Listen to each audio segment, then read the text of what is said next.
Bronny can go in front of ESPN. Nigga, my mama gonna go to war, nigga. I don't give a fuck how old she is or how old I am. So if I got a pops, that nigga gonna do this. Well, he better do this. That's right. Yeah. But now we're opening the door for all of these parents to start coming out and protecting their kids. If you think that's bad, wait till you see Shador. Right, it's about to get worse. Dion already doing that. We all saw what we saw, and you know what we saw. That's elementary school. No. That's like, when you a teammate, he push him like, man, like, let's go. He push him like, get off of me. Get off of me. Get off me. No, don't touch me. Was it worth the $30,000? Now? In the moment. In the moment. Use up. You remember? Was it bingo night or was it? 44. You know what we do on this show, boy. We flow, boy. But I'm gonna keep it high level, and this is gonna just give you the beats. And I give you my opinion at the end on all of these topics. But what's going on, the core issue, is the carriage rights fee. First of all, start off the right way. Exactly. Let me start out like this. This is why I'm broke and you got money. This whole Dak Prescott saga. What are those? On the field, I got metric after metric. He's a winner. Okay, he's number one in all categories for the Dallas Cowboys first 5 seasons. Off the field, unquestionable character. Like, the only thing you got on Dak Prescott is, I am undisputed. Oh, come on. And me playing basketball, and I just want to line up the CJ. He's getting up. And show, yeah, we doing this for real. He's first. Somebody go rebound. Shoot. This one? Cut that up, baby. This boy, it's wet time. That's what I do. I still don't know why this is a pick, except exceptional play by the defender. Look at that. 2 dudes reaching, and then he comes between them and say, let me split this bunk bed. And I'm out of here. Shotgun snap, slips. Oh, that's ugly. Sack on your first play ever in the NFL. Y'all know your nightmares came true. You're like, God dang. Oh, yeah, this ain't it. Look at this blitz right here. I mean, he only knows so much what he's reading off stats, off paper. I mean, everything's good on paper.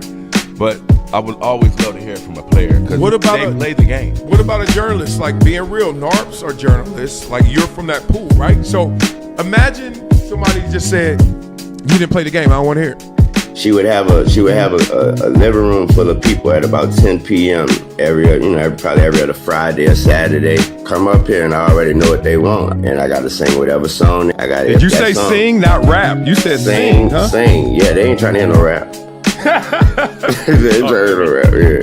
You think you can do something with that? Hey man, Michael Jordan too light in the tail. Okay, you know what? Big dog? Yes. I ain't light in the tail. If you want some of this, let's go one-on-one right now. Let's get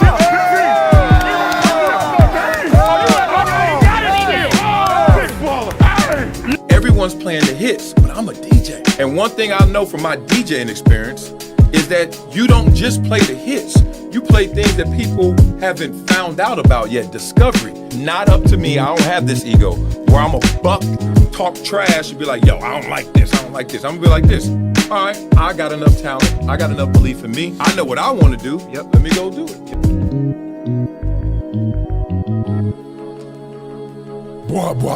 Boy. What's crackin', laggin', maggin'? Oh, I just washed my face. From the back into the jackin'. What's up, y'all in the place?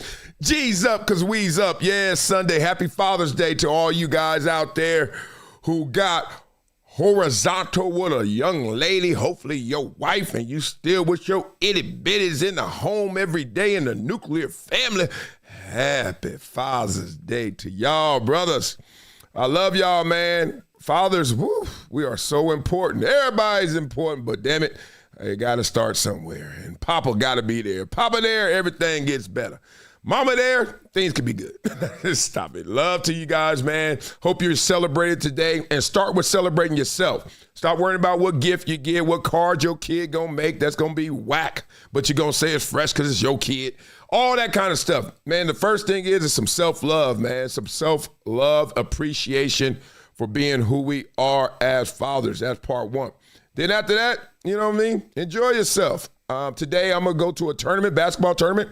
We got our finals, I think, nationals, too. It's funny, we have like multinationals. Like, this is our second nationals. The first one we won in Sacramento. This one's in L.A. Then we got one in Orlando. Then we got one in Las Vegas. How many damn countries are there? Love to you guys. Well, I guess in America, it's United States. So I'm going to have me a great Father's Day watching that. Then I'm going to hang out with my itty bitties, go to my sister's house. That's how the game goes. Break it down. Beat it up in the comments. Let me know what you guys are doing on your Father's Day. Love, love, love. Make sure you like this video. Subscribe to the channel. Become a member. Hit the super chat. We're going to talk about Conor McGregor hitting rock bottom and how that has changed him. He is declaring change. I'm going to make a change. And why did Nike hide Caitlin Clark? We got to continue that one. But more importantly, Gilbert Arenas reacts to Rashad McCants and his decision. Oh, is he going with Underdog or he going with the new dog in Gilbert's new show? Colin Cowherd talks about why he stays out of politics and all his takes. Interesting there. Brandon Marshall's under fire for having his little son run at 2 a.m. like he in a damn going a heavyweight boxing match, something like that. So people are calling him out as a father, as a parent, and on the show, all kind of topics. Spicy chicken nuggets. So without further ado, first let's start off with an energy segment to let everybody know how we get down. You want to get down? Y'all remember that song, Get Down on It? We got to show you guys how they really get down, the energy of everything. So can I get that right? Can I get it going? Yes. Oh, here we go. Good.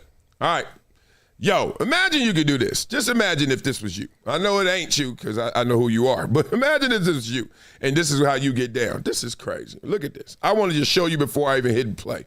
Look at this. All right, so this is like, I guess they off camera, all these damn World Cup. I don't even know half the name. Was it Thierry Henry or something? And Izan Ibrahimovic, big timers. I know them, but I don't know their names like that. Man, watch this. Hey! I couldn't do that right now. All right, look. And they are retired. Well, not him. I think he still play. Look, watch this. He doing a lot more effort. The other dude is OG with it. But damn, that's a big old dude. He taller than me. I remember I saw him, told y'all I ran into him at the Waldorf Astoria, but I didn't say hi because he walked by me and I walked by him. Oh, I wish I did have ankle flexion like that. Look at these suckers. That is crazy. Oh, I can do that. No, you ain't pressing me now. Now this dude, watch this. His suit ain't cut right. That's off the rack. Let me see. Let's see. They're going to break the studio lights. I remember I kicked the ball in there. No, I threw a football, and it hit the light. And they were like, do you know how much that light would cost if you would have came down and broke it? This is sick.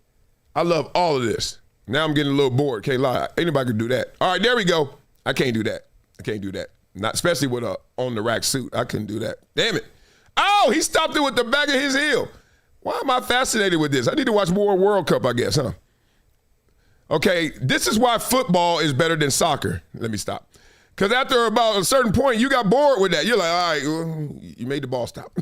Football, oh, that ball going every kind of way because it ain't round, baby. It's oblong. Love to you guys. So how can you do that? It's simple. It's Father's Day.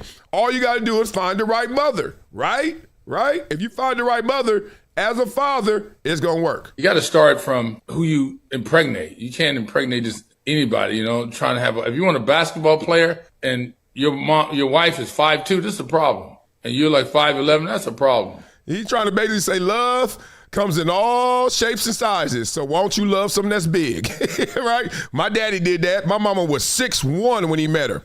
Probably like 180, right? Volleyball mama. But then she turned into 6'1", 250. Rest in peace, my mama.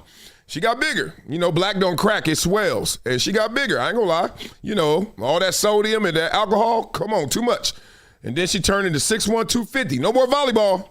Little middle linebacker. Mama got big. So, you need to get a big, tall woman to impregnate. That's where it starts. And then you give your child, your daughter, your son a greater chance to become something great. This is if you want athletes. Now, if you don't want an athlete, it's okay. You can say, I disagree with Mr. Brown. But now, let's be real. How many of y'all want athletes? Let's just be real. Raise your hand. Raise both hands if you want athletes. I think everybody wants an athlete. I told you guys a story before. I was out the country and this cab driver was just talking to me to death, giving me wisdom and jewels. But one thing he said, he's like, you do something as a professional athlete that everyone in this world tried. He said, I don't know any other profession where everyone has tried. Not everyone wanted to be a doctor or tried to be a doctor. Not everyone. He said, but everyone has grabbed the ball. Everyone has went in their front yard or backyard and tried to be an athlete. He said, that's the only profession. Interesting. That's fine, but if you want an athlete, you may want to start thinking about these things, okay? Because you can fall in love with a tall girl just as quick as you can fall in love with a small one. You got to start from who you impregnate. He said, as quick. Well, it's not that easy, but I know what you're saying, blah, blah, blah. Basically, he's like, look, if you're going to fall in love, and we've all fallen in love more than one time, admit it? Can I admit that? Like, the love you have for whoever you're with right now, you've had something close to that before. You've had your heart broken. If you never had your heart broken, I don't know if you're really in love. Because how you going to know? Or what is this feeling? What's this tingle I got, right? So if you have fallen in love before, you understand, woo-wee, it's a monster, right? It is a monster. So with that said, who are you loving? All right, beat up in the comments. I want everybody to tell me how big your lady is right now. Your wife, hopefully your wife. If not, your baby mama. If not, the girl you just hanging with, she got a boyfriend. I don't know who y'all with, but how tall? Y'all got some big ones? Because if you ain't got a big one, you ain't got much of a chance. These cats out here breeding for real. The breeding is real out here. So I'm like, if you ain't got a breeder, what are we doing? How are we going to do this? Seriously. So I'm looking at it like when my mom and dad, I seen some old pictures. I was like, Daddy, you ain't slick. My daddy was 7 years older than my mama. And she was 6'1", damn near his height. He's 6'3".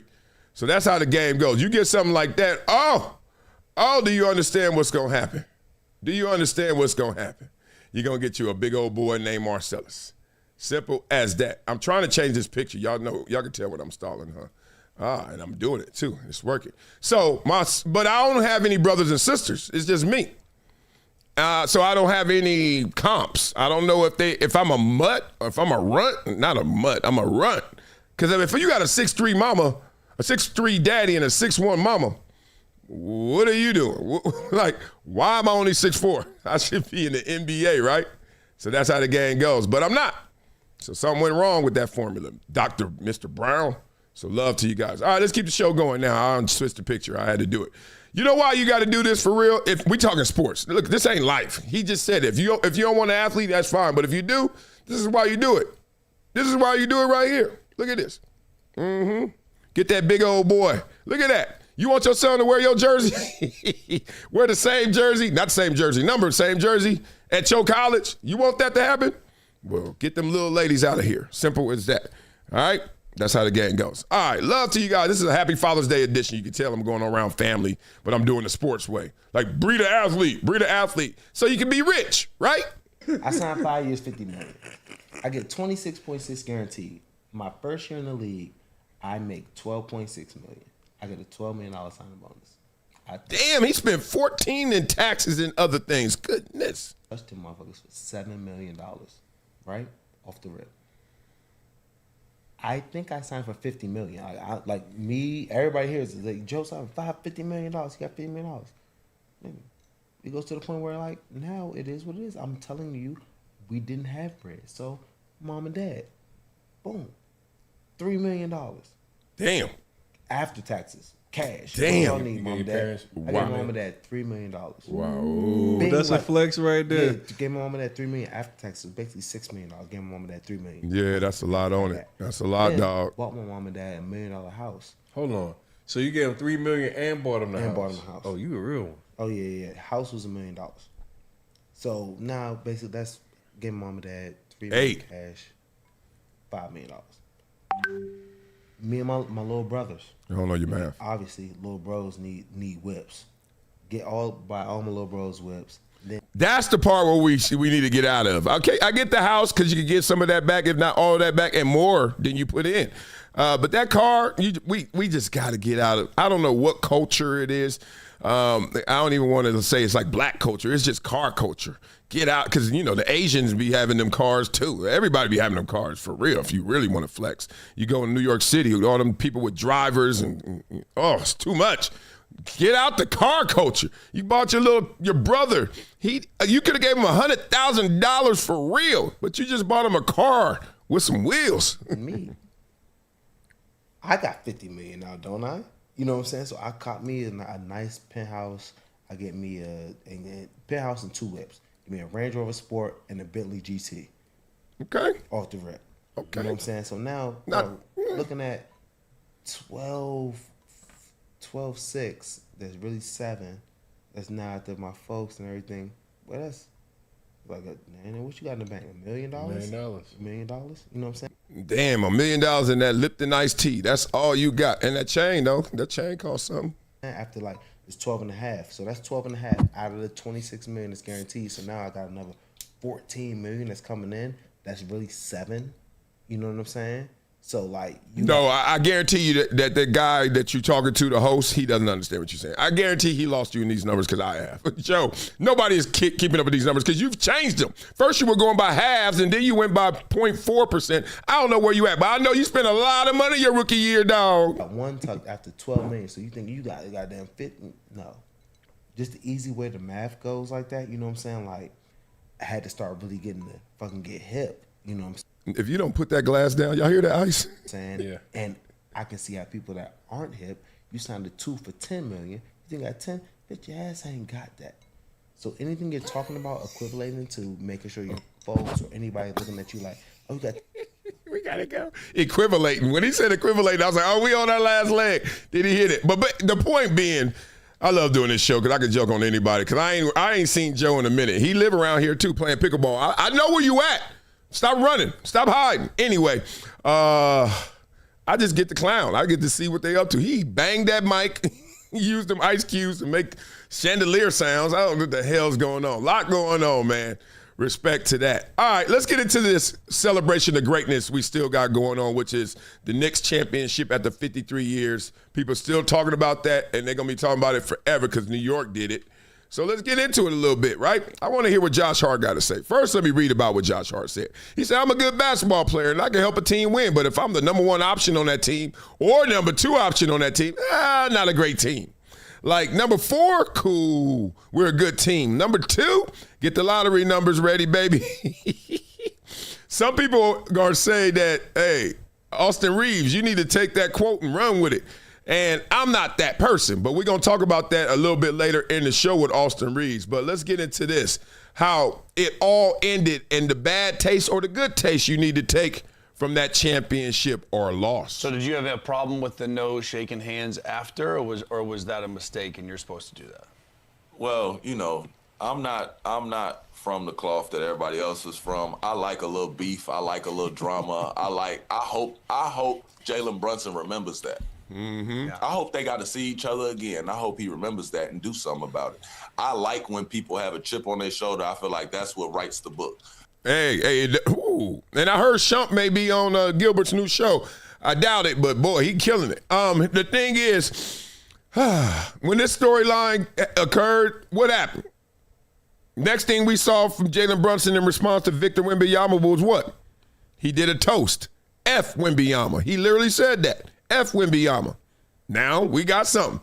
You know them games that we used to watch and want to see them in that whole mid-season tournament and they play each other before? Oh, it's going to be spicier now. I hate when people mess up the book. Don't mess up my books. I like books to go a certain way, and it needs a climax. It needs arrogance. You got to learn your lesson over here. I need all the elements of a good book.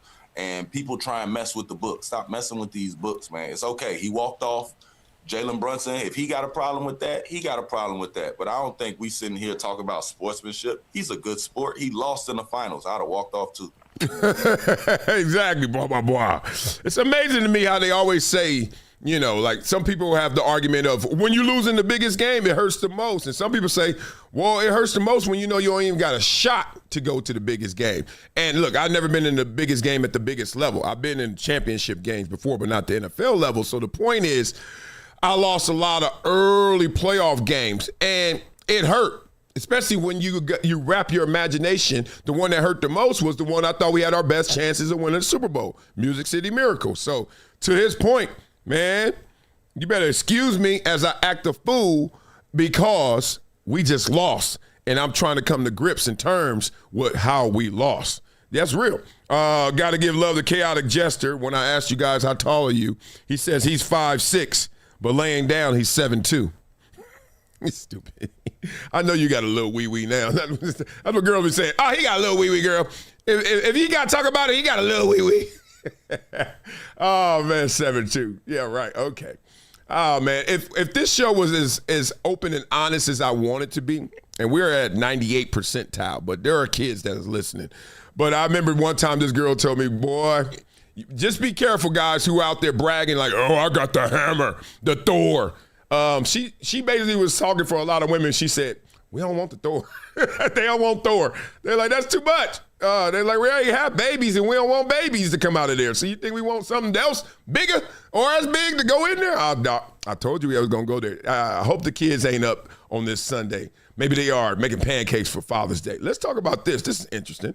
NBA Finals MVP Jaylen Brunson just revealed the one constant thing among winning players, and it all starts with being willing to fail. I think the one thing that stays constant within all of that is just I've always told myself and always been taught by my parents, never be afraid to fail. You put yourself in those positions when you're in the summertime, when you're envisioning what's going on the court, when you're by yourself in the court, when you're putting yourself in those positions to get better in the summertime. Ooh!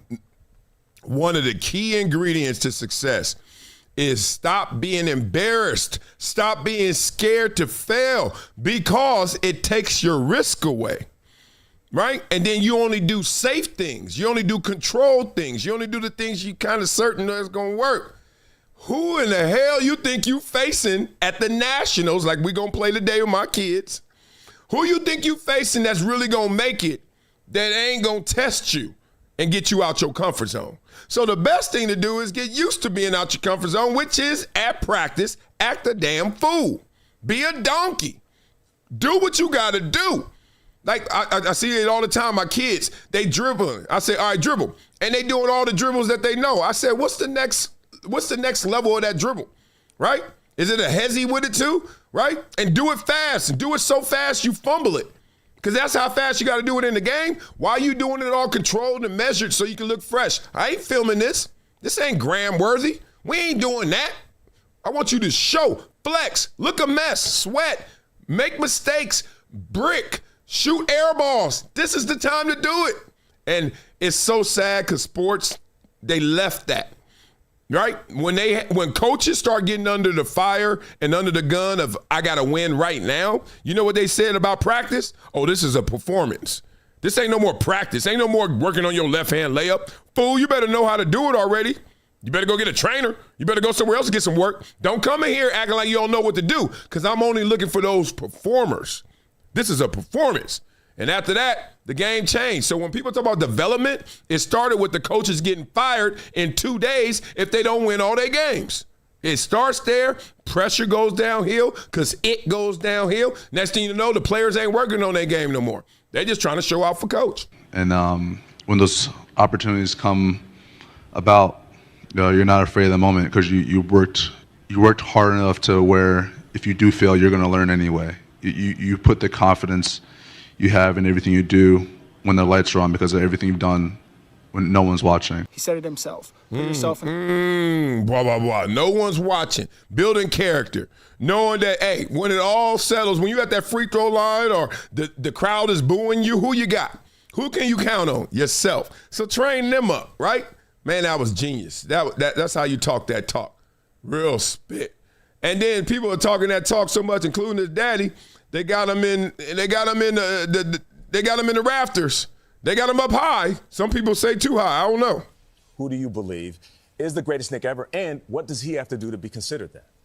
I would say, Patrick Ewing. obviously, is Eyewitness is the greatest right now. All-time leading rebounder, points, all the stats. But just the type of person Pat was, type of teammate he was, the work ethic are similar. You know, Pat was the hardest working guy we had, and he was the best player. Tough to say when your son's right there, but then not so tough because you still want to dangle a carrot in front of your son, right? With Pat, you experienced it. You're like, dog, he ate all the carrots. But Pat did it for 15 years in New York. Jaylen did it for 4. So to me, I don't rank these players by championships, although it's great. You know, Pat's always been a champion in my book. So right now, another 7 years, we can revisit that question. But as of today, you know, big fella is my favorite. Father. Tenure. Remember y'all hate LeBron when we talk about how long he did something. He just padding his stats. Well, in this argument, it was tenure. Like they both got numbers, and then Jaylen got a championship, the biggest number they say, right? But then he's like, how long you do it? That's why the LeBron argument kind of fizzles out when you say, well, he doing it too long. A lot of athletes actually say that counts. That's good. You know how hard it is to 15 years be great versus 4? What are y'all talking about? This don't make any sense. All right, well, let's talk about it now. You know what happens in success? People try to poach it. They try to poach you. They try to get you up out of there. So this team won't look the same. How different? To continue to try and win championships, particularly if you're in New York City. And the fallout from it or the benefit from it is the endorsement deals and all of this other stuff, because these brothers gonna make money off the court like they never believed. To be a champion representing New York, the endorsement deals that are coming their way, trust you me, it's gonna be like unlike anything that they have seen in their career. Make no mistake about it. And they're gonna benefit exponentially from that, because that's the reality and it's inescapable. And the fact that Jaylen Brunson facilitated all of that, who is anybody else, and that includes Karl-Anthony Towns, to come forward and say, damn it, I ain't shaving a penny off of my demands. This is what I want. Nobody is in a position to do that because Jaylen Brunson didn't do it. Oh, that's tough. Because your leader, your best player took a haircut. It's supposed to run downhill. And that lands because you're thinking, you're right. Like, how can I have the audacity to say, hey, James Dolan? No. But everyone is on their own course. Like, we all on the same track, but we in different lanes, brother. And if anything, the ones who make less need to ask for more, because I'm going to have less money and less opportunity to get more, right? So it's almost like you got to look at it differently. You got to invert this, right? This is counterintuitive. The people at the bottom, think about it. The 15th man on the totem pole, the 15th guy on the bench, what's his name? Beat it up in the comments for the Knicks. I don't know him. You don't either. You think he gonna take a haircut to stay with the Knicks? No. Well, we don't need you. You don't make enough. Okay, so let's use that logic all the way through. We getting up there to where Karl-Anthony Towns is. You should take less. Why? Because Jaylen Brunson took less. Good for him. Like, this is what got Tom Brady irked in New England. The first thing that happened was taking pay cuts and then trusting ownership to do what they're supposed to do with the extra money. And guess what they do with extra money? They don't spend it the way you want it. And sometimes it's just extra. There's a minimum salary cap. Once they meet that, we good. You imagine you give somebody a lot of money and then it doesn't turn out the way you wanted it or designed it? Y'all losing. And you're like, where my money at then? We ain't getting any extra players or anybody worth a damn. Jaylen Brunson is the one that has to get taken care of first, even though you don't have to do it immediately right now if you're the New York Knicks. Karl-Anthony Towns. Okay, so Jaylen Brunson is going to get a new deal, and it's going to be more reflective of who he is now. Great. That's the way it's supposed to be. So if that's the way it's supposed to be, then why I got to take less? Oh, well, see, this is how they, as I always use that quote from The Godfather, what do they say? Discontent for money is a trick of the rich to keep the poor without it. They make you hate money and they make you think money is yuck and evil and then you be sitting there like, what? Yesterday I was in Vegas golfing with a billionaire, and the beautiful thing about hearing him talk, and we're candid, like he know I'm just a millionaire and not just, but compared to him, it's weird. It's just weird hearing his numbers and my numbers, but we were talking real numbers. And I was like, golly, like how Elon Musk, is 1,000 billionaires. Elon Musk is 1,000 billionaires. A billionaire is 1,000 millionaires. It's impossible to fathom, right? So what's 1,000 times 1,000? How many zeros is that? 6? So Elon Musk is 1 million millionaires? There's no way. Anyway, you get my point. I think that is true. Jesus. When you talking money, dog, you didn't come in with it. You ain't gonna leave with it. Like, just go get it so your itty bitties can have it. Like, the owners, we got our cap. We got a cap. Why? Because we don't want to spend that much. The cap ain't to help the damn teams. The cap is to help the business, the owners. We can't spend no more than this. Sucker got 19 airplanes and 18 yachts. Can't spend no more than this. How much? And then they got a minimum. Oh, see, we're trying. Y'all, man. And then I got to take less because of what? Y'all structure? Change the structure. Everybody else got to change but y'all. Change the structure. To be up there on that list. But in the end, what it comes down to is that because Jaylen Brunson set that tone and that culture, others are going to be expected to follow, particularly when Dolan makes a legitimate case and argument about the second apron and how it can serve to handicap a franchise moving forward. All right, who made the second apron? You think the players did? You think a player sitting there one day in the kitchen talking about, man, we need a second apron? Talking to his nanny, talking to his housekeeper. Hey, y'all get out of here with this. I love it how they make up rules and restrictions and then be like, hey, sorry, we can't do any different. We can't do any more. Like, just don't fall for the okie doke. Get your money, boo-boo. As Shannon Sharpe told me when we played the Denver Broncos my rookie year, and he was tearing me up. He was blocking me, running by me. Well, I ain't had to guard him, but he was just, I was like, damn, I thought you was going to try and block me. Then next time he did block me, I was like, Shannon, what the hell is this? I ain't even know him. I just knew of Shannon Sharpe. Big old young muscles. Y'all think Shannon yoked now. Imagine when he was 26. This shit was crazy. He was destroying me. And he said, young man, don't even worry about that. There ain't nothing matters but M&Ms. Next play, he come block me again. He had to finish his sentence. He didn't finish his sentence. What is M&Ms? He said, money and memories. I remember it on the field in Mile High Stadium, him blocking me, he giving me life lessons. He said, it's about the M&Ms, young man, because he saw my frustration. I was hot. I was like, this big old athletic ass tight end over here wearing me out. Woo! Got me pissed. All right, so Cat, get your money, boo-boo. Cat in Minnesota, you one of his biggest supporters over the years. Obviously, he just won his first championship. Tell us how you feel about that. Do you think it removed the soft label? And can you basically label him a winner now?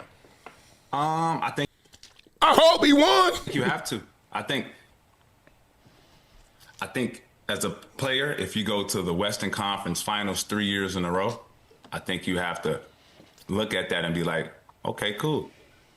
He's part of a winning DNA now, right? When you say soft, right? Because before I played with Cat, I call him soft too, right? Before I played with him, but when I left from playing with him, he's just he's so skilled, right? He's when I mean skill, he's one of those players that, like, when it's time to warm up before the game, he only need like 5 shots. You feel me? Like, he one of those guys. He's played basketball for so long, right? He had his dad is a coach, right? So if you have a coach's a son in the gym, right, and he's been playing basketball since, I don't know, 6th grade with his dad and all that, like, basketball is easy. You don't need to be tough, right? High basketball IQ. He's outsmarting people, basically. He's like, look, you keep outworking. It's the tortoise in the hare. It's all those things that we've seen, those contrasts of brain versus brawn. So Cat finesse. Some people got brute strength and they got to just muscle you for it. And then some people are like, oh, no, I just know where to be in the right place. You ever play an old man in basketball, play an old man in many sports? If the old man can still move or participate, old man going to wear you out with the ball. He like, I ain't got to do all that work. The ball doing the work, right? We've seen that efficient model everywhere. Right. You see him opposite jab pivot with the right leg. I'm pivoting left. Like, I'm hitting you with this, right? I done seen him. It's crazy that we talk about them playing the Spurs. We played the Spurs. He had 61. Damn. He warmed up for 3 minutes. right? So I think when it comes to basketball players, right, and trust me, I'm a huge fan because you know me, man, he's that man soft as hell. Like you feel me? Like I'm a huge fan when it comes to like the competitiveness and like how a player looks. I don't, you know, and I've been around a ton of people, European and NBA. It ain't soft. It's just really skilled, like a really finesse skill. Blah, blah, blah. I wanted to stop it down, but he was flowing. In the middle of that, he said, cuz, you know me. Oh, y'all know where that's from, huh? I ain't take my medicine today, my rap Tourette's, cuz you know me. Giving me left hand dap, P-Funk and be riding shotgun. My gun explode out, come all round, a cool breeze. Do y'all know what song that is? I ain't even gonna torture y'all. That's Goody Mob. That is it. And this is Jalen Brunson's highlight tape. Can we watch some of this? This is crazy. Losing, feeling it. Wemby on Brunson. The two stars. Brunson on. Let's watch this. Look at this. Look at this bag. God dang. This bag is sick because you got to remember he's 6'1", so you already got to say bag. You already got to say bag. All right. Oh, look. See, this is what you do. He threatened, got the feet together, same plane, parallel. Now I could go where I want to. Oh, well. Wop. Up. Gop. Dang. Boom. All these are just like multi-options on every play. He like, whatever you give me, I got. Right? This is like, well, I mean, Kyrie Irving's a whole different animal, but basically that's what Kyrie does. He's just like, I'm going to threaten you in all positions. Every axis, every angle, I'm going to threaten you. Look at this distance. You don't want to close gap? Watch what's going to happen to you. Oh, now that move actually shouldn't have worked. He stuttered way too far away, but you just threatened by he can do a lot. Options, imaginations, your reputation precedes you. You're coming down the court. What are you going to do? This is why Barry Sanders, once you see Barry Sanders on film, you're like, all right, whatever. And then you get him on the field and you're like, oh, snap. After that, whatever he wants to do, he will do to you because you've seen it on the highlights. And then your mind is racing. You're like, I gotta stop that. It's kind of like a goalie in soccer. I gotta pick a side. I gotta pick one. I'm gonna just jump over here. Ball way over there. I'm gonna just go over here and tackle Barry. Barry way over there, dog. That's what happens. Look at this. This is sick. I love it when it goes down like this. Like, look at all these threats. He like, I know all the angles, attack armpit, give me that. Okay, let me see. Okay, oh, let's see what your footwork is. Oh, you balanced. Okay, right over you. You're taller, who cares? Threaten, you thirsty. I saw your tongue out. You wanted to dunk. You wanted to block my shot. Oh, you footwork too slow. Now I can manipulate. Oh, Embiid ain't gonna jump. Oh, get that. Give me, let me turn. You had your wrong foot up. Oh, goodness. This is just, threaten, step on the foot, then slow down. Get you behind me. You could have fouled me, didn't. Oh, you're a big old strong defender. Oh, but then footwork. Oh, it's crazy. You trying not to foul. This is sick. Oh, my God. Oh, one more, and we're going to part 2 this. We might part 3 this. Goodness. All right, let's get up out of there. Blah, blah, blah. All I'm saying is when you have an itty-bitty, right? When you have an itty-bitty like this, Happy Father's Day, New York, my dad's the MVP. Hallelujah. And that's his wife, and that's his daughter, and that's Jalen Brunson. Please stop making them excuses. Put them headphones on. Stop listening to them people like that baby is. That girl could be the WNBA next Aja Wilson. Come on now. That's how the game go. Just get your bag right. Get your bag right based on what you are, right? Shaquille O'Neal's bag had to be different than Jalen Brunson's because Shaq is gigantic, right? You can't do that. If you ain't that, you ain't that. Oh, I love this thing. Who is this dude, Jalen Brunson? What do y'all think? A little fundamental, right? Like that's what he's become. But look. Again, it's someone no one could imagine anything of, did something no one could imagine, which is win a championship in New York. But let's take you back because to me, again, the relatability you talk about with him goes beyond his size. It's right here. It's in his chest. It's his heart. It's the revenge factor I talked about earlier on. Let's go back to Game 3 when he's having to go through a screen, Wembanyama, and Wembanyama just mushes him. And he laughs at him. Look, I didn't even get a foul called on me, little man. They're not going to call fouls on me. He'll hit somebody in the head and the neck. He mushed Jalen Brunson. Boy, the NBA... And then they ain't even get no penalty on not rigged. I don't go that far. But, boy, they show lean where they want to lean. And everybody wanted Brunson to run through his chest, to throw a punch, elbow, something. And Jalen Brunson said no. And it's what you said, Monica. Let's go, like you're talking about the physicality. He's furious about this. It's like, remember when Kobe was like, Okay. Like Kobe didn't swing or nothing. He was like, okay. We go to game 5. Damn, that's we go crazy. to the clinching game. You're down 6. Look at this move. And Brunson said, come get me. Unanimous Defensive Player of the Year. Because I'm not going to shoot over you. Look at this drive. Jay, look how he gets into him twice. Layup, a layup. You can't block it. He called for him.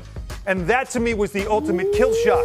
Revenge is the ultimate response when it comes to what Wemby did to him earlier in that playoff series. He bodied him twice, elbow bump, and then still got it. Oh. That's relatable. That's what people can really get close to. And oh, by the way, that's the closest thing to Kobe we have seen in the NBA. Blah, blah, blah. Y'all agree with that?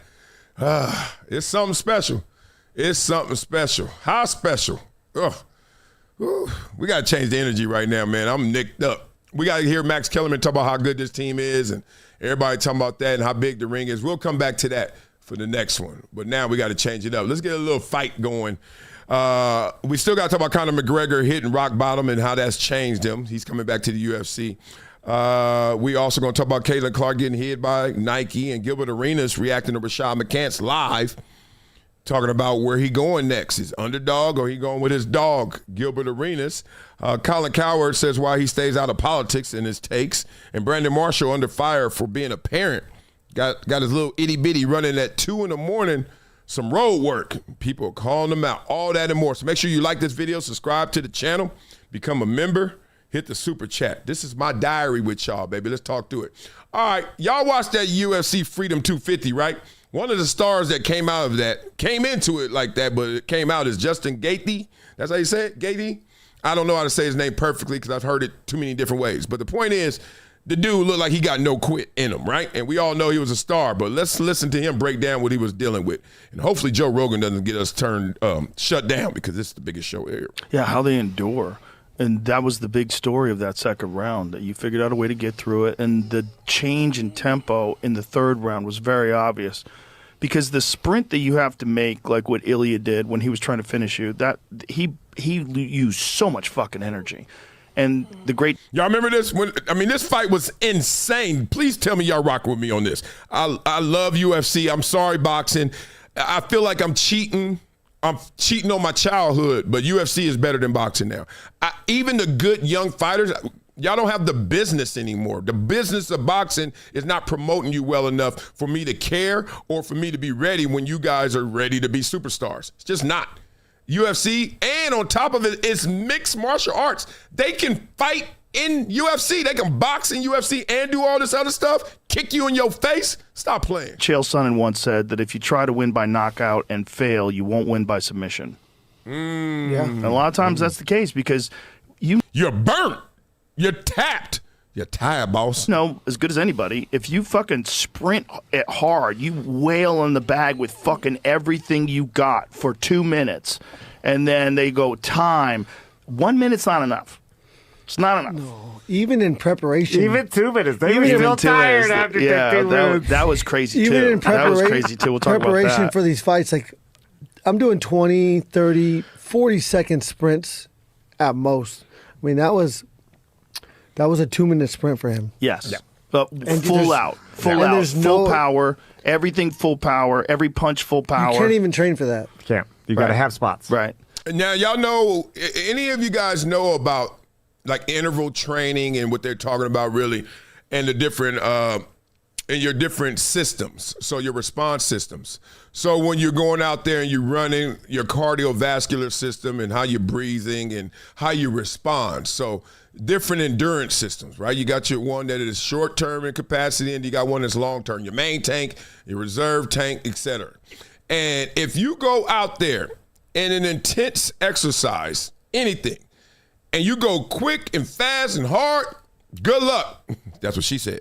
It's going to take forever to recover. And your whole recovery process is based on you trying to change that, shorten that. But it's going to be a problem. That's why intervals are so good. That's why hills are so good. People always think if I want to really do it, run a marathon or run forever. No. Shorten that thing up and go hard in the paint. Go quick and short. Whoa, like 100%. Oh, you're going to be tired. Run some stairs, dead. Run a hill, dead. Do short sprint gassers intervals, dead. Versus long road work, not the same. And he didn't. He was just unloading. I mean, that's a young man with a tremendous amount of confidence because he's a 2-division world champion and he thinks he's going to go down as the greatest of all time. And hey, he might still. He still could. He might Depends on how still. it comes What back, is yeah. he, 28? The odds are fucking great He about to go there. Watch this. against that right now. Because of that loss? I hope he does.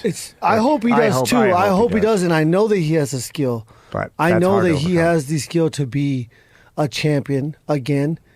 However, same thing with Tony Ferguson. I didn't break Tony Ferguson's confidence.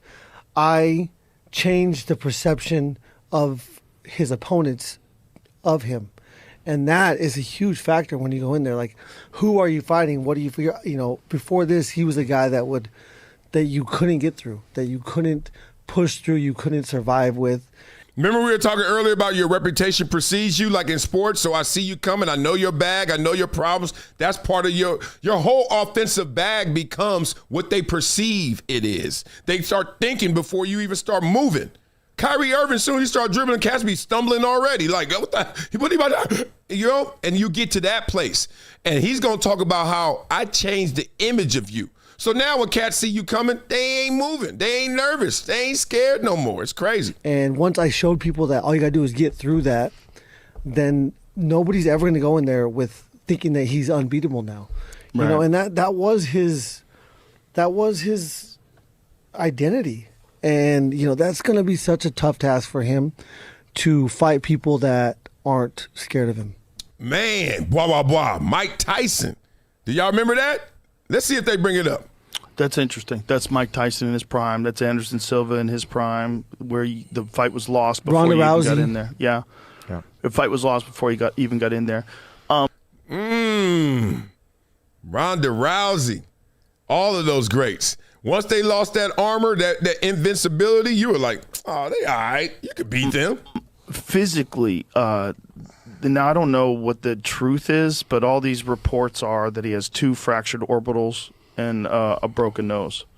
Just that alone, just the orbitals alone. Like anytime you've got eye injuries, like anything severe with your eyes, long-term consequences vary. You know, It's psychological. Absolutely. And your physical. body heals. And physical. The body is resilient. Like, I'm telling you, I had broken bones make stronger bones. Like, Blah, blah, blah. The mighty have fallen. Boy, that's tough sledding right there. A ton of UFC coverage. We're going to get back into that another time. They got some issues as well. I want to talk about this a little bit because it ain't all roses over there, right? I love the Freedom 250. I talked to somebody who was there live and in person yesterday, and they were like, you have no idea. I mean, I know it looked amazing on TV. They were like, it was insane, right? But this is one of the negative things that came out of it. Alex Pereira talking about them back of the head shots. Let's hear what Dana White got to say about it. You don't feel like there's something with Cyril, or is it just like, look, this is a chaotic sport and it happens? Well, I also think that if you watch the fight, it's undeniable that he got hit with some strikes to the back of the head. But in the middle of the action, you know, when it's going on and guys are rolling around trying to get out of it, sometimes some fouls happen, and maybe Dean should have said, hey, watch the back of the head, or, you know, warned him or something like that. But, you know, I don't know. I love Dana White in this respect. He don't live by no perfection model, and he ain't fluffing it either. He'll let you know, I don't know. Or he'll let you know, man, yeah, that was wrong, but what you gonna do? Like I don't know any other commissioner or owner that's coming out and being that transparent about his sport. Be real. In part why it's growing so fast and rapidly. Even if some say it's plateaued, I'm going to show you the next topic. You're going to be like, oh, never mind. Quick ones from me. Have you reached out? I can tell you this. Alex Pereira is not a whiner. And Alex Pereira doesn't complain about things or make excuses, you know, after fights. So I have to believe that he believed that he truly believed that was true. All right, this will only change when the fighters fight to remove the referee who makes these kind of mistakes. Let's prevent this from happening to you. We have the strength to do it, I guarantee it. Wow, he wants something to happen to James Dean, right? What's his name? Dean? Dean. I thought it was James Dean. Ain't that an actor? I don't know. But the point is, I know you're talking about Brother Dean. That's what we're going to call him right now. All right, so let's talk about it. UFC is surging, doing its thizzle. Let's talk about that money. How well? So are you excited about the $7.7 billion deal with UFC and Paramount? I'm definitely not bummed out about it. That's a lot of money. Yeah. Congratulations, man. It's gotta be cool building this company from what it was when it first started to inking a deal like that. Yeah, I think, one of the things, when I think about it early on, when we paid to get on to Spike TV, basically the narrative was you paid to get on TV. You're never going to get paid to be on TV now was what everybody was telling us at the. Y'all hear that? They had to pay to getting paid $7 billion. Golly, life. Gotta love this world. You gotta love this world. Time, but obviously not the case. Yeah. So wait, do you get all that money? What? The $7.7 billion. Yeah, maybe. Do I get all the right in your checking? checking? I get all 7 point. It's all 7.7. If you look at what we're doing right now, so next year with the Paramount deal, we're going to do 44 events, fight nights between fight nights and numbered pay-per-view events. I'm going to do 12 power slap events next year. We're going to do 14 BJJ events. What's that? What's BJJ?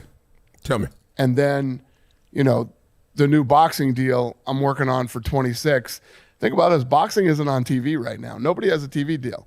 They're doing some DAZN fights. So you blah, blah, blah. He warned us. It's here.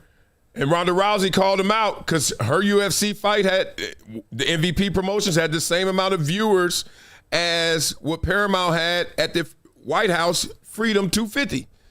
But this is why you come to this show. You just see that online or on television, they won't give you the depth for that. But this brother will. God damn it, Ronda Rousey. I try to defend you, okay? I try to just take some of the hate off of you. A lot of the internet does not like Ronda Rousey. Why? Because her personality is straight cheeks.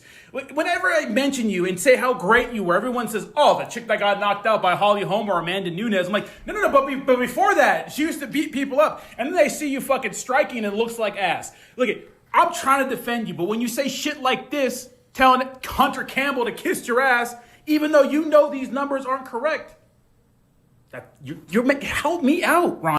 Okay, so that's he runs business for UFC, the Hunter Campbell, right? And Ronda Rousey's clowning because she's like, well, you guys did all that and spent $60 million, and we got the same amount of viewers as poor old me, who's retired for 15 years and who was an old washed-up hag who couldn't get on the UFC card. Remember how y'all played me? So she's doing that card, whatever that is. All right, continue.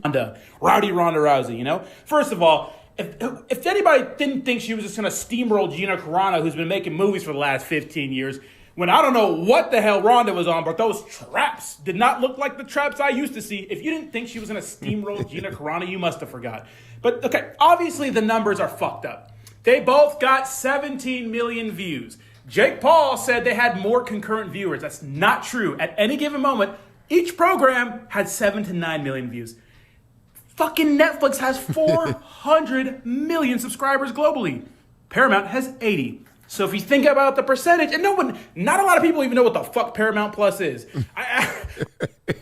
So one is 5 times bigger, but y'all end up with the same amount.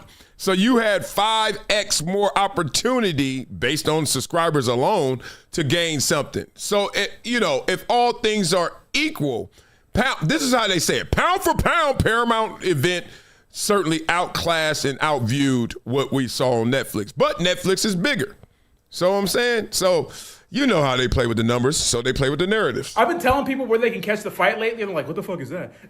Everyone knows what Netflix is, okay? So if we're talking about pound for pound here, okay? Pound for pound, the UFC did better numbers. Rousey, help me out. Blah, blah, blah. That's the second clip. I done said what they said right before they said it. Y'all know I don't watch all these clips. You know how long my prep would be if I watched all the clips and then came here and did it with you? Actually, I like watching them with you guys really live. I look at the captions and I give it like 5 seconds, make sure the audio's good and stuff. And that's it, because I like to give it to you fresh, right? So let's talk a little bit more about the business of sports. the money of it. I told you guys as fans, y'all got it twisted. How y'all talking about we pay your salary and all this kind of stuff. Yeah, you do, but yeah, you don't. But yes, you do in a different way. You know, I think what broke the bank for everybody and was a blessing to all sports teams was when Peacock spent $100 million on the NFL and got one game and got 3 million subscribers and retained all of them. That became the benchmark. And they went out and spent $2.6 billion with the NBA. And, you know, now that they've got about 9% churn, I don't know what the number is that says above this number, you know, it's not good, or below this number, it's fine.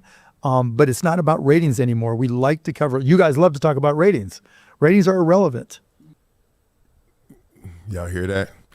I had a theory before about how gate is irrelevant, even though it's, I mean, look, when we say irrelevant, we're just saying it's lower on the pecking order than you think, the general public thinks. Like, yeah, of course, everyone wants a sold-out stadium, SoFi, Chargers, Rams, World Cup, yay! But do you know how much money they make in comparison to how much money they make on TV versus you being at the game?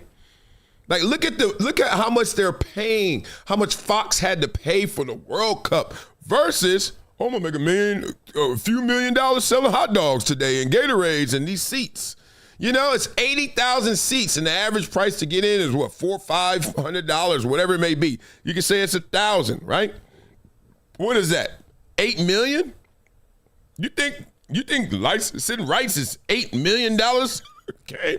It's 80 million. It's 800 million. It's 8 billion. So that's the point. Like, it's just a difference. So irrelevant, maybe not the best word, but certainly bring it down a few notches, boo-boo. It ain't that serious. You know, it's subscriptions and churn. Do you create new subscriptions? Because that's the money. Yes, they sell ads, and yes, they want to sell more, but that's not the primary source of revenue. Now, not everything has the sticking power of NFL and getting one NFL game. Even the NFL, right? I mean, they have got to. Before you start talking, look at, he got that pickleball paddle E-Trade. Look at my pickleball paddle. That dude. Whoever this guy is, let's play. Every professional sports, any league that makes their money from TV, quote unquote, right, whether streaming or linear, understands that linear TV is dying and it's becoming completely dependent on sports, you know? And so when you have 60, 70% of whatever it is of your revenue coming from basically one industry, we would give you shit on Shark Tank. Blah, blah, blah. Basically, TV is dying. We know it. Not dead. Stop. Dying in comparison to when it was fully healthy, right? And sports, because it's a live event. So 3 p.m. kickoff. Gotta watch it. At what time? 3 p.m. What else do you watch on TV exactly at that time? Nothing. Not even them network shows that y'all used to love and, you know, watching a Baywatch. And it's coming back. You ain't got to watch it at 8 p.m. You be like, I'm going to catch up on Baywatch. Binge watch. Come on. You ain't binge watching no damn games. I'm going to binge watch the whole NBA Finals. No, you're not. You're going to watch every one of them games at the real time like everyone else in this world. That's what you love. That's what's the only thing that's keeping linear TV in the position it is. So make sure you like this video, subscribe to this channel, become a member, or hit the super chat. We got to still talk about Conor McGregor hitting rock bottom. So that's why I saved some of that UFC.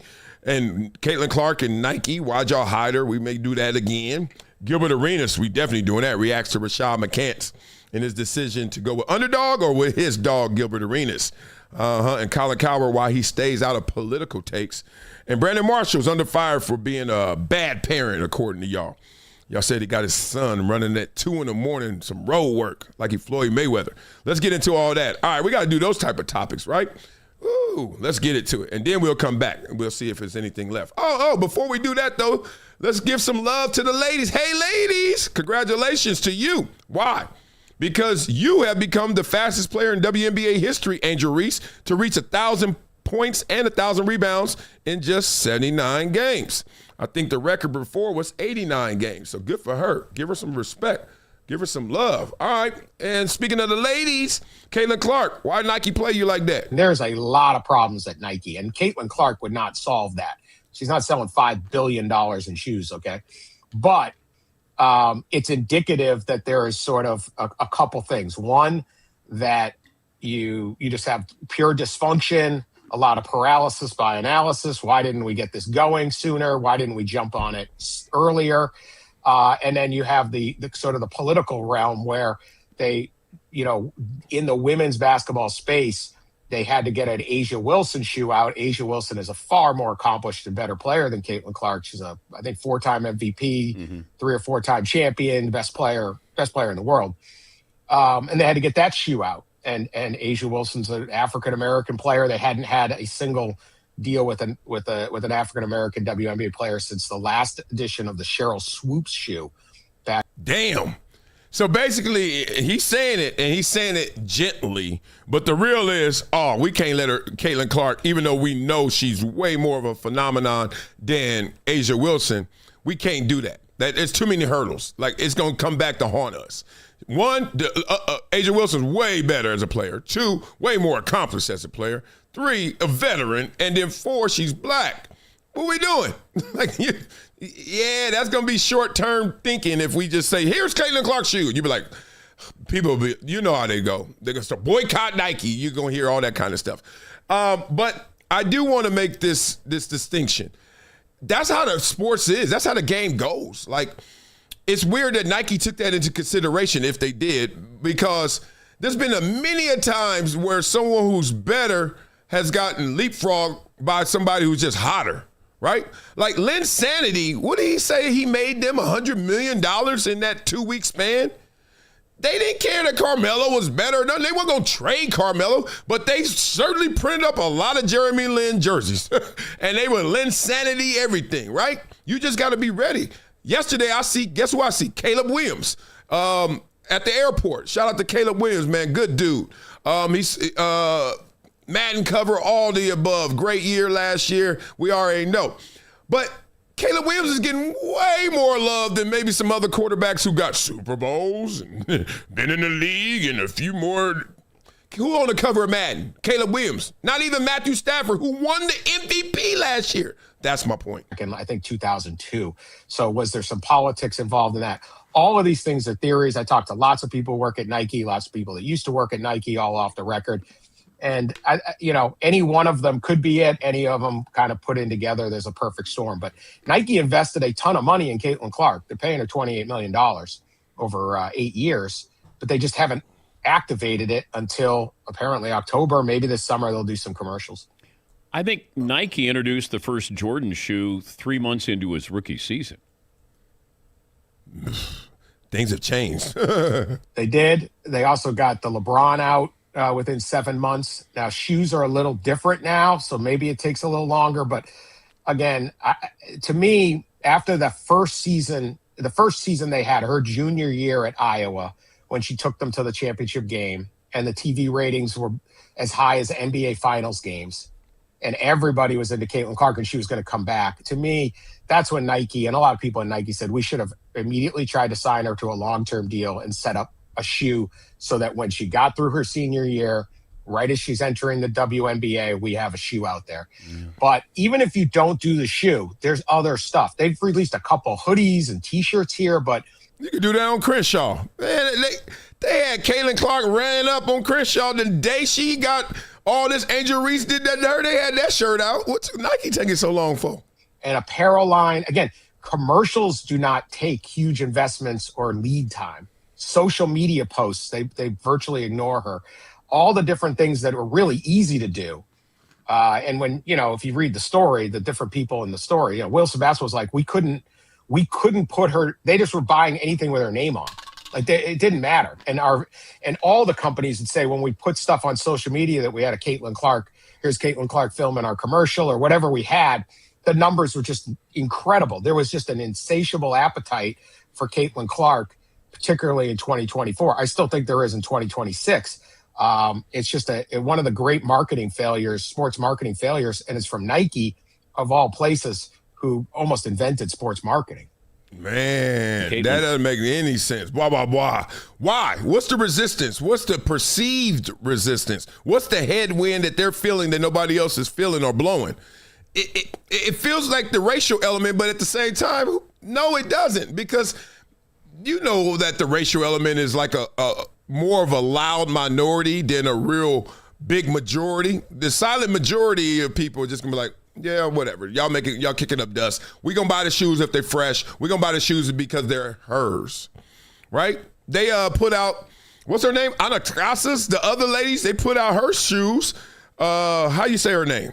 Sabrina. Yeah, they put out Sabrina's. Agent Wilson, before Agent Wilson's, right?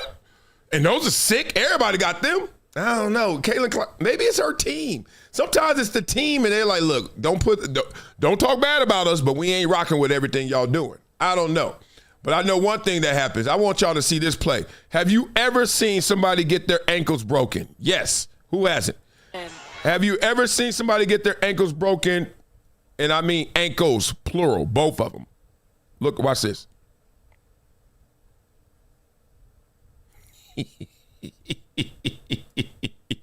Sit down. Be humble. Golly. Only in the WNBA. All right, let's get to a sad story. We got to hear this. Alden Smith, obviously we lost him. Rest in peace. Alden Smith the great.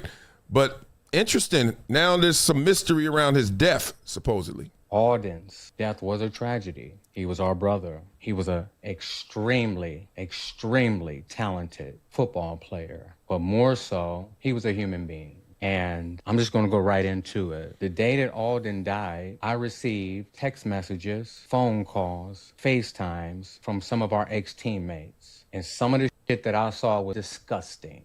And I'm going to go ahead and say it. CJ Spillman called me, 6 a.m. Bali time.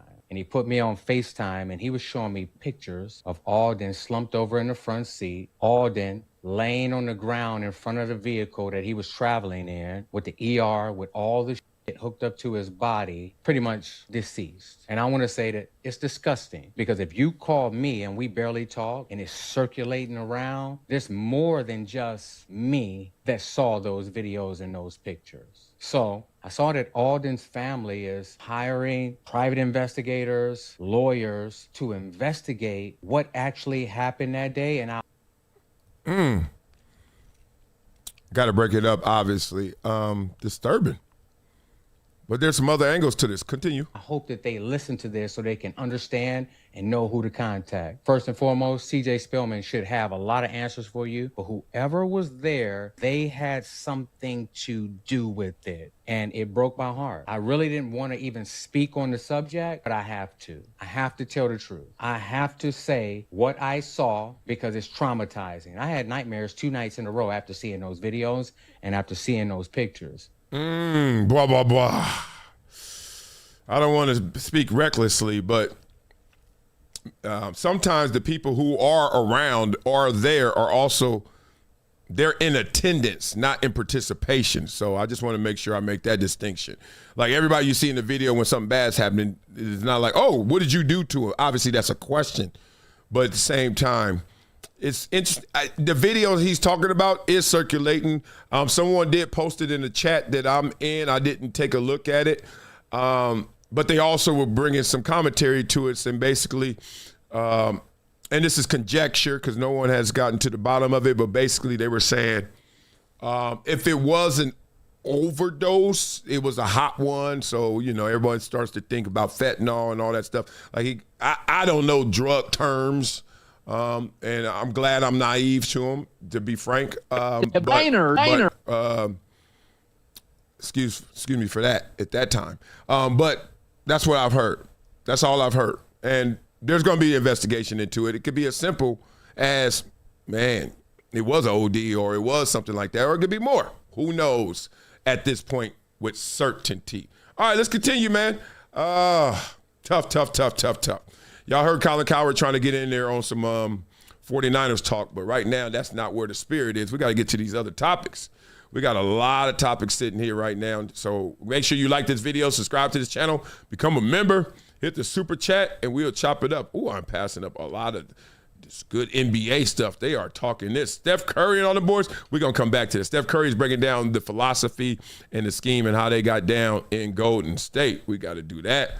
But let me get to the big topics before we run out of time and then see it. All right, so here we go. Brandon Marshall. This has got him under fire right here. Let's see what this is. It's no different than when we were in L.A., Santa Monica, running at midnight on the pier. We wanted to do that. We love to do that. And then there's correction. Then there's discipline. You're walking. Run. I was about to say, look, you can give him all the coaching in the world. If that boy don't start moving faster than that, this is a waste. He is out there heel to heel, walking. Okay, I think this is a Cybertruck. Look at me looking in the mirror. Okay, so obviously this is late. They say 2 a.m. He's doing this. I don't know. Let's continue and we get into it. Let's go. Discipline correction is good. Even 2 a.m, we run. I don't got to put my hands on you. Oh, this boy in trouble, and he running late instead of a whooping. Interesting. Now we talking. But I'm training you up to be a warrior. I'm training you to be a leader, to serve, to have discipline, to be better than me. Run. Let's go. Okay, I can tell you right now, people ain't gonna like that, and that's why this is a topic. And 2, you're filming it, and I understand it's like for record purposes. How else would the world know you're doing this, or how else would you tell the world you were doing this other than filming it? So there's a part of that is sweet, and there's a part of that is sour. It's just a weird space. Look, I usually err on the side of I'm not filming stuff, right? But I'm also not a walking content house. But there are people out there who live by that. Streamers, obviously, some people who do have content houses. We all know that Brandon Marshall's one of kind of the pioneers, in the new media space. So content is king to him in more ways than most. But this it doesn't sit well with me right now, and I'm trying to give it the fullness. 1, because I know Brandon. 2, I like Brandon. But 3, I think he's well-intended in this moment, but it seemed like it's going a little different than he expected. If you don't start running, we're going to go 3 miles. Oh, my. So you better start running because you don't know when I'm going to tell you to stop. 3 miles. God dang. You don't want to listen? We run. We work. Don't hit him. 2 a.m. Let's go. Faster. I'm driving 3 miles per hour. You should be going at 8 or 9 miles per hour right now. Go. If this truck don't get to 9 miles per hour, I promise you we're going all the way to the gas station, which is 3 miles. Down and back is 3 miles. These videos, some have gone viral where you remember the guy who playing basketball with his son, and the son had the bad attitude in the driveway, and that one went viral. Like, these land in different places. It's like, oh, look at that strong father. And sometimes it's like, yo, chill, father. I'm at 4 miles.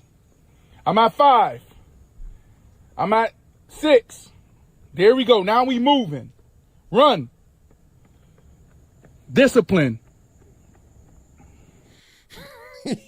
You know me, I got jokes. This little boy ain't that fast. First of all, he ain't you, Brandon. I don't know who the mama is, but he ain't you. And second, that boy a little thick. Let me see how he ain't gonna make it. He running all night. That's how you gonna learn it. You better get this camera. Get the camera back. You gonna film it. Let me see it.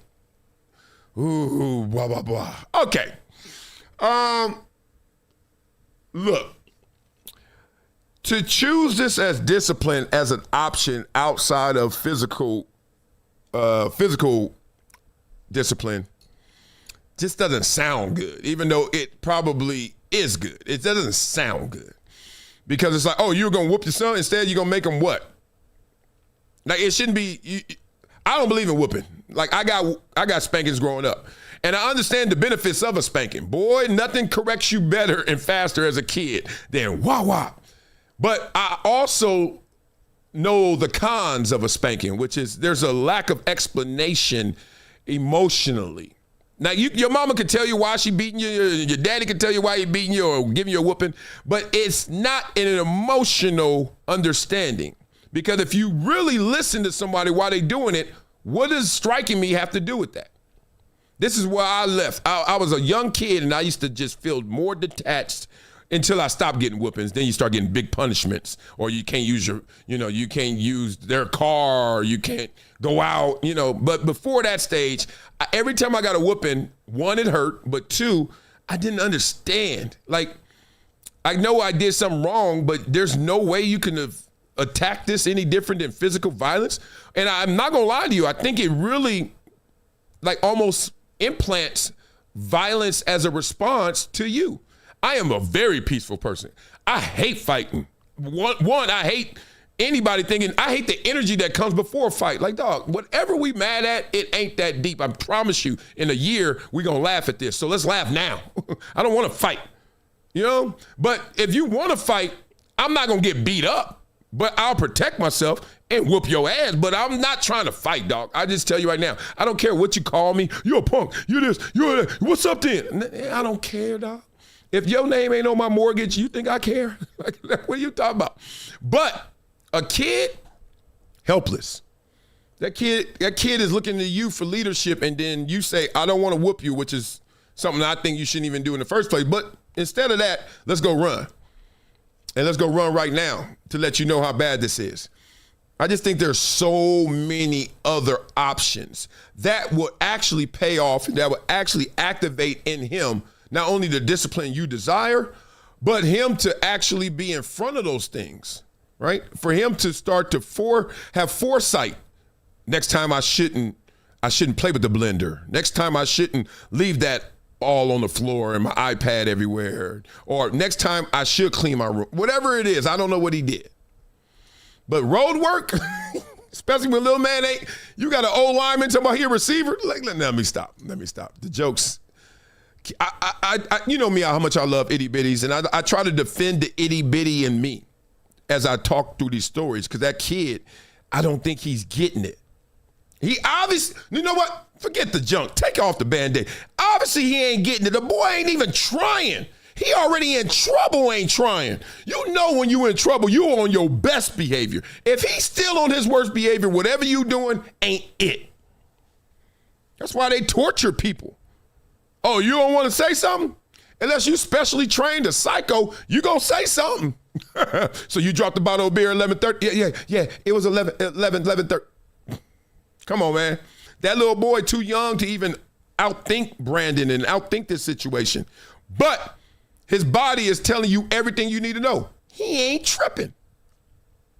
He jogging. Boy, I guarantee you right now, and this is not to compare our kids, but I do know this. I know a discipline that if my kids mess up, whether it's taking that iPad or if it's no Michael Jackson shows tonight, whatever it is, oh, they on their best behavior. But hey, how about this one? I film them running next to me on the street.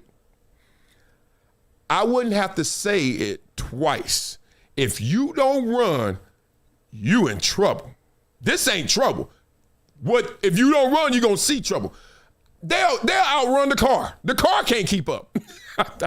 I just know that. So that means that's the right discipline for them. I don't think this is the right discipline for little man because he ain't respond to it. That's all I gotta say about it. Other than that, I hate to tell somebody how to parent, and I'm not. I'm just telling you some options.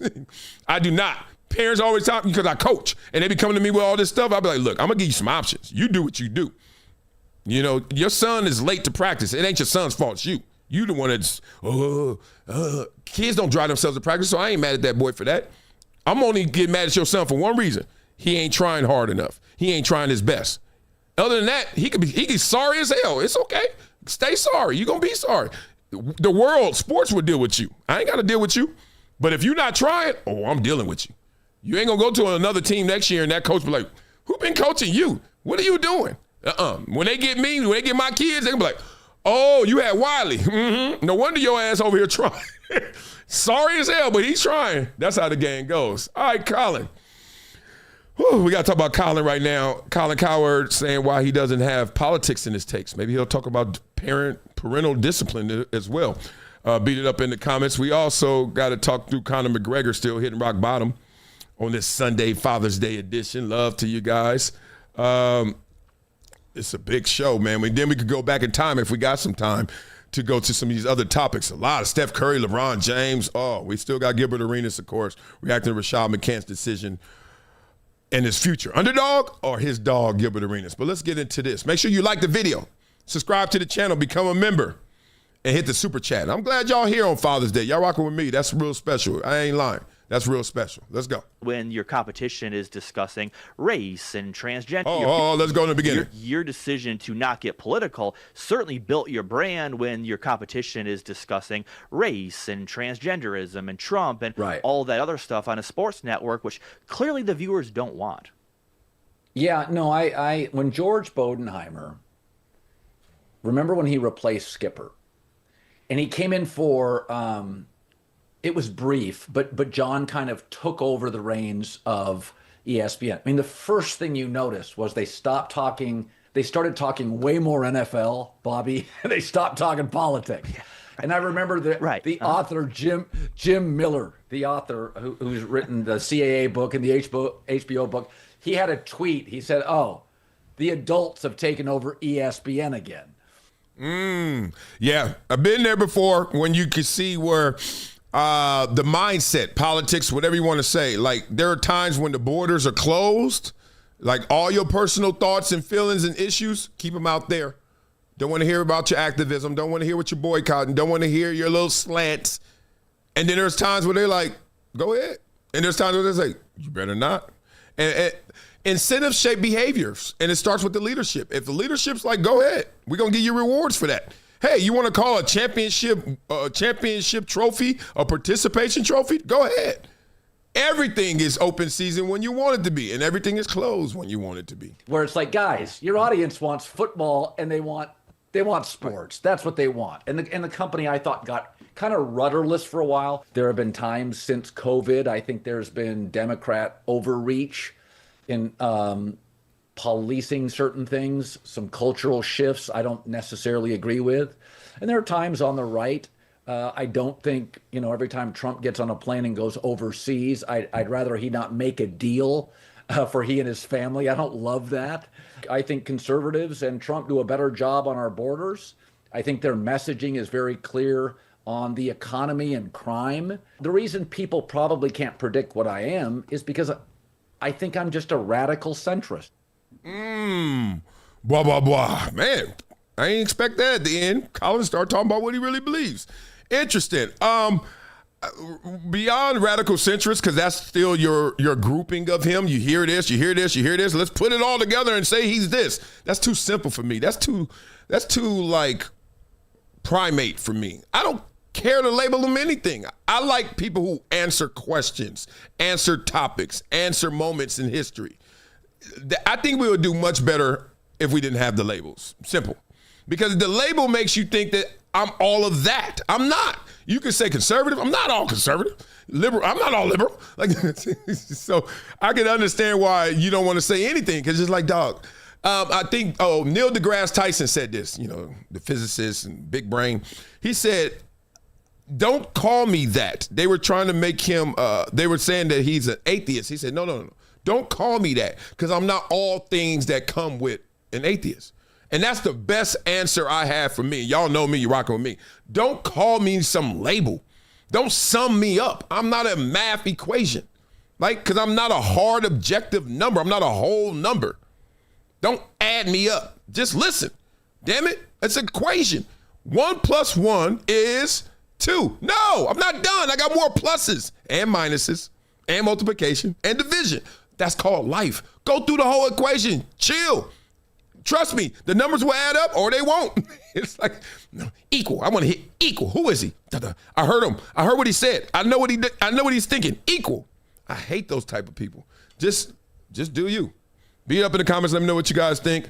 I understand the politics. Let's get out of that. Let's get to this. This is a moment. First of all, this is Gilbert's backyard. That boy over here stunting. Wop. Let's see this. You got to listen to it. Gilbert Arenas responding. Rashad McCants on the arena. And this turns into his moment of telling everybody where he's going. Let's go. Rashad. Are you nervous, baby? Yeah, baby. They said he's making his decision right now.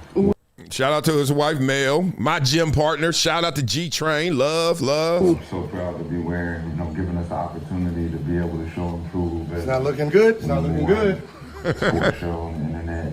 They gave me the opportunity. I gave you the opportunity. Okay, that correction is major.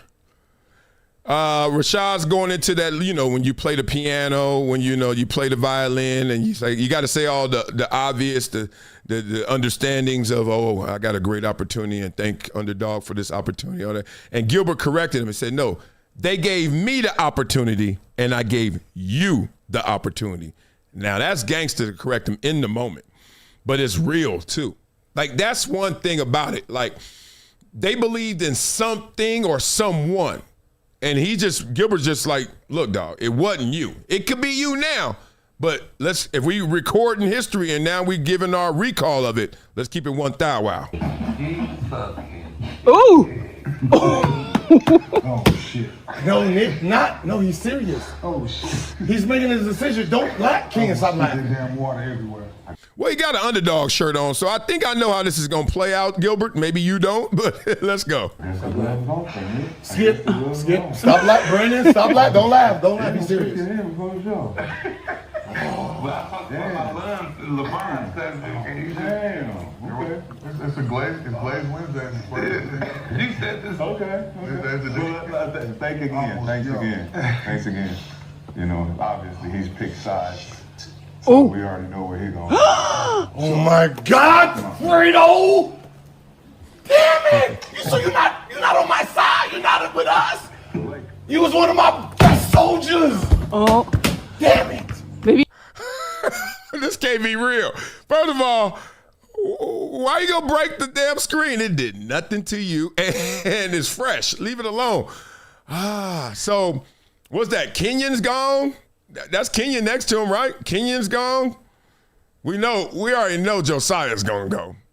I don't know about Nick. Skip ain't going nowhere. Skip and Rashad staying, and Nick Young is the wild card. I'm listening. What you gonna do? You do got a seat open. Yep. Pat Bev, Evan Turner. Baby, can you get them? God. Damn. Don't be mad, baby. Blah, blah, blah, blah, blah. Oh, that was a lot there. Let's break it down. A lot of flex, too. First of all, the house and all the backyard. Now, I got a movie theater, outdoor drive-in, Centinela drive-in in the backyard. Love, love, love. Mel getting cues, giving up the cues. All right, baby, you got to do two things. Like, one, you got to just film this, and it's just kind of like, hit me with a dagger or two. Like, oh, my God, what's going on? And what you going to do? Like, all that's orchestrated. All that's beautiful. But one thing that's not is maybe the response. The real response from McCants where Gilbert Arenas is like, yo, what you gonna do? Because you gotta understand in these cooling periods and this non-compete era and non-compete statements that you put inside your contracts, I think Gilbert is handcuffed in terms of direct communication with those that are interested in staying with Underdog. I think so. Look, there's a lot of ways this can play because in this media era today, we've all been duped and fooled, right? Shannon Sharpe, remember he had the audio tape. Turns out it was a promotion for some company and, ED. Like you could get suckered. So I don't mind getting suckered, but I'm going to tell you what I'm thinking. Like, yo, you got to keep some distance between you and these cats. And off the record, you can figure out your way, but you can't get caught. I think Gilbert has been hush-hush and just responded to things in real time because he's in that non-compete. Now, that typically means you're moving on. That doesn't mean you're staying here. What, you going to compete with us? You're not going anywhere then. But it looks like Gilbert may be moving on. And then it's like, okay, everyone else has to work on their individual situations. And if Underdog was smart, they locked them in, if the ones they wanted, before Gilbert could compete. So if I had to just say it the way it is, I say Gilbert is gone, obviously. Josiah's going to dip with him because I just can't imagine. No Josiah and Gilbert. Kenyon's coming with him. And it's funny, these things I can try and figure out the mystery. I can call Gilbert. I can call Kenyon. But then what fun is that? Like the fan in me is kind of like, I want to see this play out in real time. I don't want to know the end of the movie. I don't want to know the end of the movie. I want to wait till basketball season and be like, oh, look at that. Gilbert Arenas got a full court in his backyard now with the cameras on it. And oh, wow. Oh, brought to you by Amazon. And like, oh, like, you know what I mean? I just want to see that. I just want to go through that process. So I think that Rashad's staying because I think Rashad has gotten a taste of stardom that he wasn't going to be that. It's almost like Kyrie Irving was a man. No, he ain't Kyrie. Don't even go with that. But, it's like I want to get out of the shadow of because I think I am, whoever that may be, that guy. And nothing wrong with it. But I think Rashad is like, nah, I think I could carry this. Especially, I think Rashad sees that Gilbert always going to outshine him, and he don't want to play that game, being real. And Skip is for the taking. Skip doesn't have enough energy in his ammunition to fight Rashad. So if everyone clears the deck and it's just Rashad and Skip and some newbies, some new booty up there, Rashad going to take over that show. Just telling you how I see it. That's the game plan. Let's see if it plays out, because Skip ain't going to fight. Skip going to go to somebody behind the scenes or the boss and be like, hey, can you make this happen for me? Because in real time, they're going to just destroy Skip in that pat, pat, pat, pat, pat. Not that their takes are better. It's not, listen to what I'm saying. Skip ain't for the back up, back up, back. You saw what happened with him and Shannon. Skip would try to pull some levers, and then if he gets to the point of no return, it ain't going to go well for you, brother. It ain't going to go well. So we'll see how that all plays out, man. Love, love, love. That was a good, funny segment. Gilbert is king. Now, that's a content house. Gilbert he'll film his son running, and somehow, some way, it would have came off more lighthearted than it did with Brandon Marshall, if you feel what I'm saying. It's just the way it goes, right? All right. Well, that's the way it goes. All right. Last topic. Let's get to it. I see what time it is. What's the time? We got to pay off the headline. Conor McGregor. What's going on, big dog? You said you're turning over a new leaf? My man, I'm different, brother. I'm different. I am really, truly, in my heart and soul, over all this materialistic bullshit. I find myself in a fight still. It's daily. The rent is due every day. Old ways that don't serve, and new ways, and a new version of me, and the new man I am. I find myself in competition sometimes with it, or in a battle with that. Oh, wow. We going there. Now, who knows what level of discipline he has to this new found way, and he says he's done with all the materialistic BS. You look amazing to me right now, and that's material. Like, you looking fresh. I don't even know what they call them type of hats. I can't do that. And then I always try to do these shirts, like the George Clooney shirts, and mine's just, they don't stay up like that. They stay wrinkled and just chest hair out. But materialistic, I don't think his issues were the materialism. It didn't feel like it. I think that was the expression. I think that was a symptom. The illness seemed a little deeper. Mike? I think Conor McGregor at his best is like somebody who's always proving somebody else wrong because y'all always doubted him. I love that version. Don't leave that dude. That dude who do all that, like, boy, you don't know what's about to happen. See, the thing is, when you lose and you act like you can't lose, then you don't know what you're feeling. But you're not a loser. You just lost. Come on, Conor. Stay Conor still. Man, money isn't. It's not the be all end all. It's not life. I won't be flashing money. I will not be. I done the Forbes list, I won the Forbes list, you won't see me on it again, and I won't register to go on it again. Look what it brought to me. Still, even now, I can feel it somewhere. Oh, he's back. There's forces that try and get their claws on you. I don't want to give it energy. I don't want to give it life. You have to train for a fight. You have to train your discipline. Man, got a lot going on. It's going to be interesting, this fight. This is a good prelude to that fight, because if you got all these things going back and forth in your head, then you got the clarity. You have the focus. Like you're on a way deeper mission than just submitting that guy in front of you. That guy in front of you may be a meathead. He like, I'm just gonna beat Conor. What else going on in your life, big dog? Nothing. And then you got out 19 opponents in your head. What song should I pick? Oh, that song is on some BS. That's not reflective of who I am now. Oh, I should be showing off and showing out. No. This is the meek and calm and humble Conor. Like,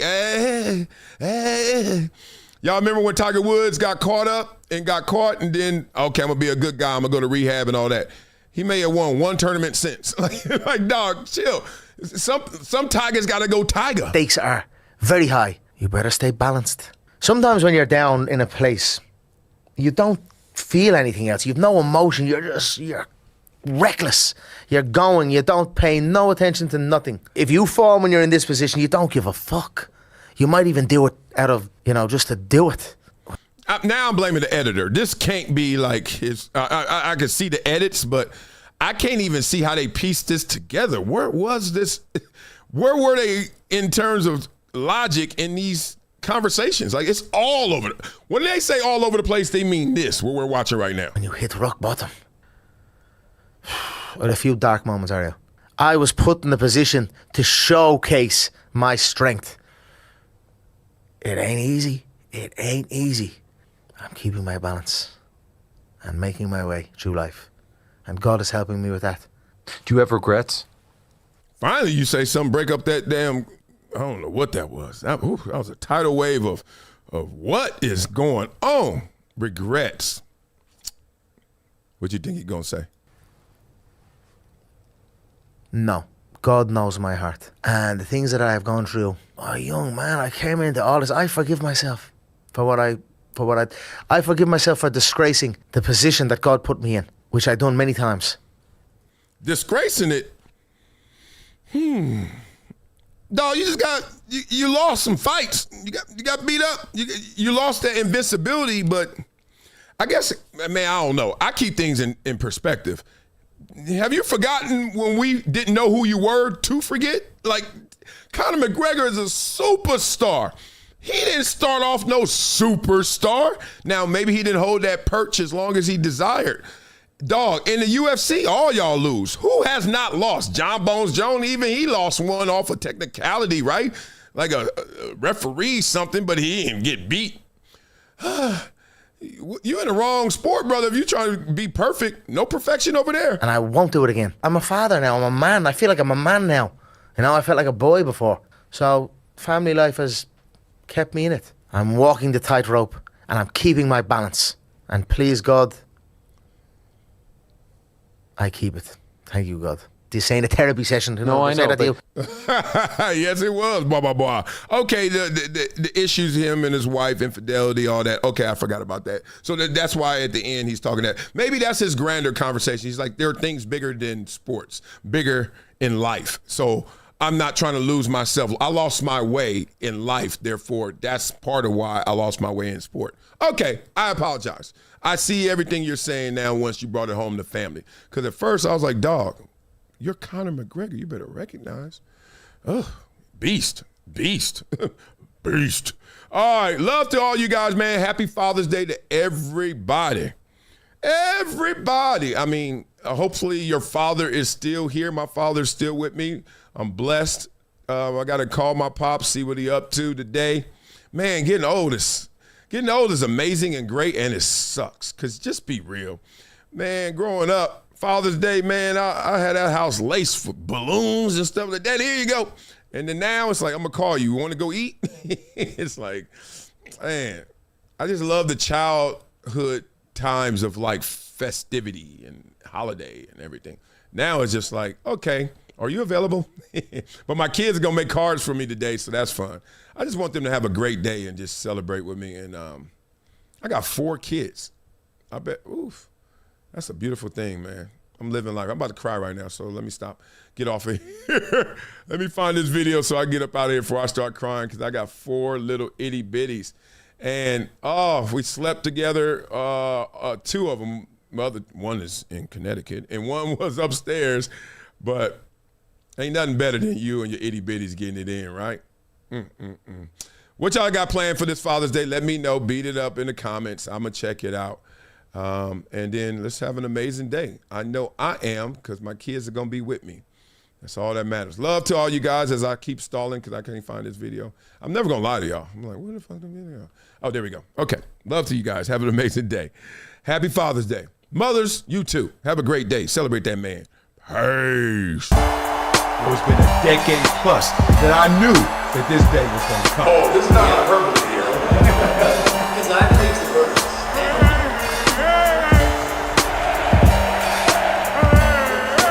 Time to hydrate. Hydration's the situation. So like this video because I love you. Happy Father's Day.